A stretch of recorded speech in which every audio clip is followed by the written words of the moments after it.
Red light, yellow light, green light, go! Today we're going to talk about driving and dementia. This will be a good one.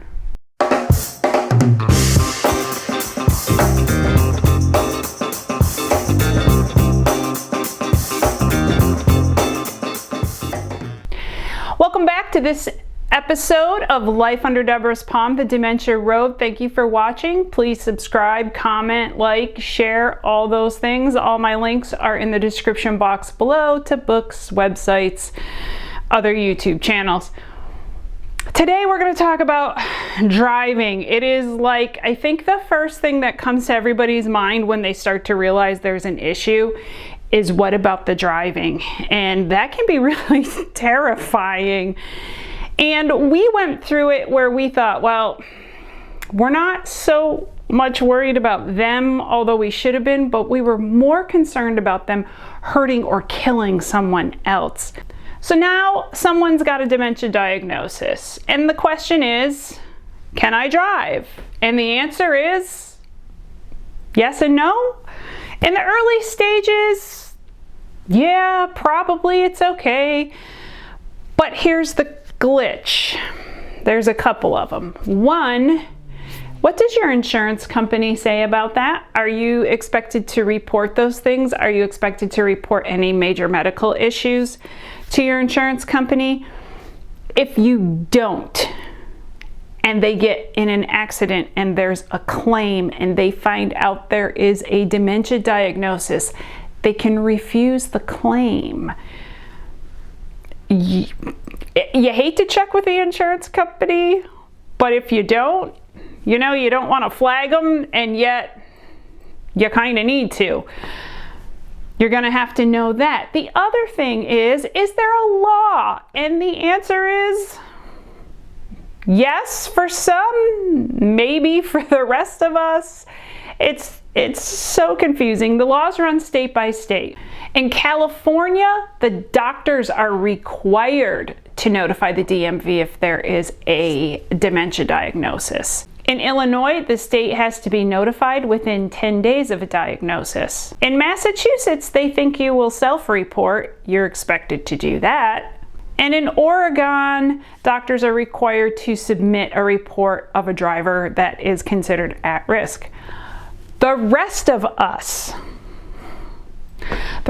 are another story, but if you look it up, what you will find out is the majority of the states have written that there is no specific law related to driving with dementia. So it doesn't say if you have a dementia diagnosis, you can no longer drive.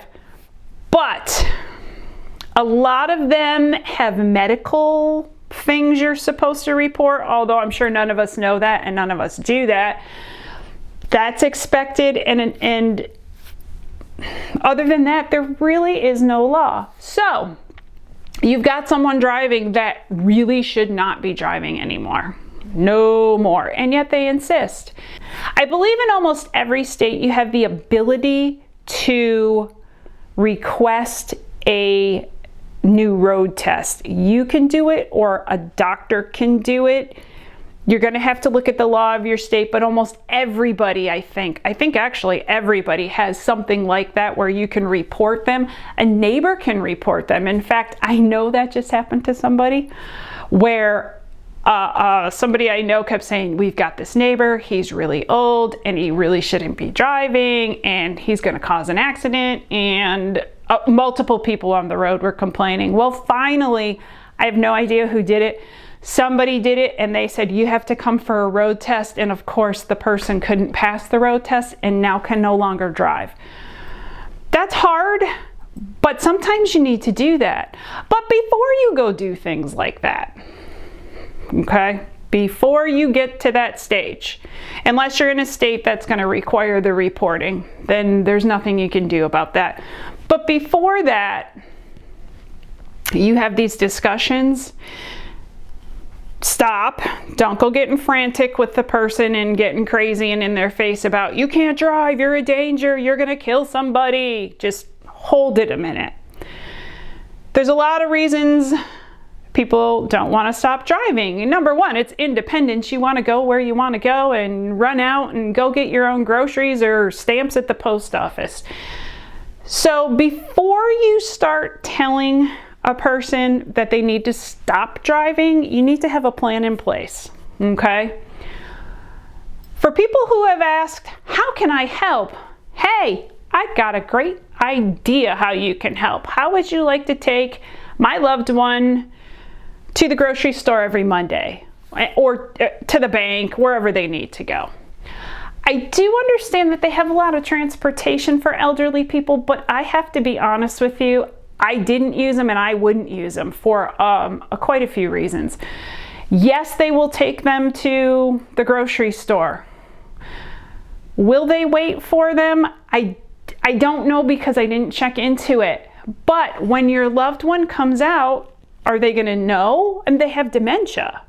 Are they going to know who dropped them off? Is that transport service going to be waiting for them going, Mrs. So-and-so, come here, I'm your ride?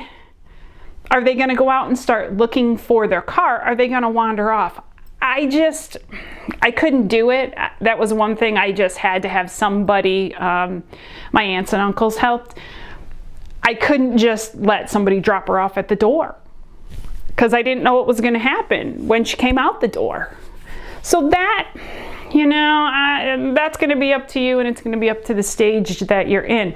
But you're going to need a plan. Who's going to take over the errands, or really taking them? You're better off to take them unless they get to the point where you kind of can't, and then you've got other issues besides driving. But who's going to take them? Get a schedule. Monday somebody's coming, they have an hour or two. Wednesday somebody's coming for this. I never let anybody take my mom to the doctor except me, minus once or twice for a blood draw, because I needed to be there, and I am the medical person anyways. We have healthcare proxies in New York. But who's going to take them? You need to have a plan before you say, guess what, Dad? Your driving days are over. Because they're going to go, who do you think you are? Especially when it's a parent. They have been the one to tell you what to do, and now you have to tell them what to do. And who do you think you are, young man? I am perfectly capable, okay? There's a right and a wrong way to approach this. Consider this. Who might be the best person to deal with this? It may not be a child. Children and parents. If there's a spouse, you got a mom or dad that's living with a mom or dad, maybe not. A doctor. Some people really trust their doctors. And the funny thing was, my mother-in-law loved her doctor, and so we used him, and the second he told her something she didn't want to hear, he was the world's biggest idiot. After she had just praised him for years, when it didn't go her way, it was not working. Doctor's orders. In my mom's case, when she stopped driving, although she was mad as a hornet, about 3 months later, she admitted that she was actually glad she wasn't driving. It was getting too much for her. It was very stressful. So how do you take the car keys? Retesting. I would say if you can call somebody and make them retest, that would be the best thing to do. But when you approach somebody, let's say I'm going to say a parent, and you have to say, hey, Dad, you can't be driving anymore. That's not how you say it. We have friends who are social workers, and they've always told us when you deal with conflict, what you do is, instead of saying you can't drive, you're a danger, you have dementia, that you reverse it and you put it on yourself. So you would say, Dad, I'm really concerned. I know that you love to drive and you want your independence, but I'm afraid. I'm afraid something's going to happen to you. Yeah, they're going to tell you it's not, because they're going to tell you that. It may take you a few times. There are things that you can present to them. Be gentle. Ask it in the form of a question and see if they can answer it. I'll give you a conversation example. Hey Dad, we know that your brain doesn't work as great as it used to and you're getting older. I'm concerned that something's going to happen to you in the car. I don't want you to get hurt. What happens if there's an accident? Even if it's not your fault. Let's say somebody just runs into you at this point. What do you think the insurance company is going to tell you? What happens if it's really serious? What do you stand to lose? Could you lose your house? They could sue you. I mean, that would be really terrible. I don't think any of us wants that to happen. Work the conversation that way. You might have to have it about 35 times until they start to get it. They could turn around and hand you the keys and immediately forget that they handed you the keys. If you get the keys, make sure you get both sets, because usually there's at least two. Can you physically take the car keys? You probably can. Don't be surprised if they call the police or something, thinking that somebody stole their car keys or their car. Can you disable the car? I know people who have disconnected batteries and disabled vehicles, and I understand it. I'm not beating anybody up that does that. If you're that worried about them being on the road and killing somebody, totally get it. I would have done it if I had to. But there's this little thing called AAA. They could call them and they could come fix the car. My mom had taken her car to the same garage for decades. They were awesome people and they were very close by, and they knew that my mom was by herself, and so they would give her a ride to her house. They would just drop her off and come pick her up long before the days of shuttles. That's how they were. Super nice people. My mom would call them, and I can guarantee you, if they didn't understand what was going on or if I didn't call ahead, they'd come right down, take it, go, yeah, geez, it was just a loose battery cable. You know, it's really hard, but it's got to be done, and it may need to be done by others. I've seen things where in the early stages, people have worked with their loved one and said, here's the driving thing. Like there's like a driving, almost like a driving contract. I think you can get them on the Alzheimer's Association website, but I'm not positive. I'll have to look that up. That might help you. You know how this goes. One size does not fit all with dementia. What worked for one may not work for another. What worked yesterday isn't going to work today. It can be very difficult. I looked up the statistics and I couldn't find any, but I wanted to know statistically how many accidents are caused by people driving with dementia. Here in New York, we've had several wrong way drivers that have killed people, gotten on, we have the thruway Route 90. 4 young men got killed coming back from Casino Niagara by a wrong way dementia driver. How many times do we see the adult alert, like an Amber Alert, but it's for adults that are missing and they have dementia and they've gone off in a car and haven't come back? How many accidents are caused?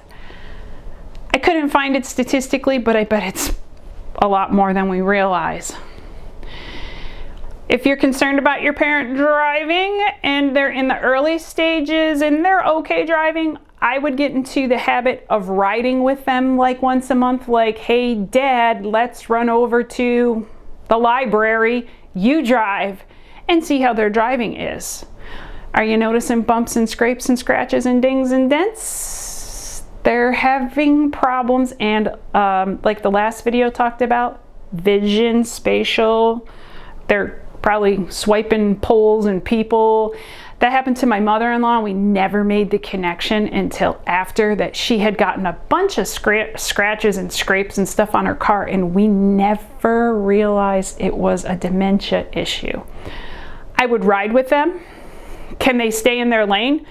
That's a judgment thing. Are they paying attention to traffic? signals and traffic lights, because eventually it's going to be overload on their brain. It's probably one of the hardest things. I think taking the keys away and moving them are the two worst things that you end up doing.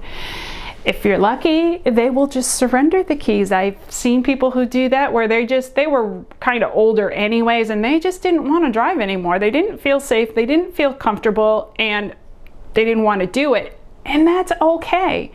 And if they don't have dementia and want to surrender their keys, that's okay. That's when transport will work well. But they are losing their judgment, and it is a really hard thing to do.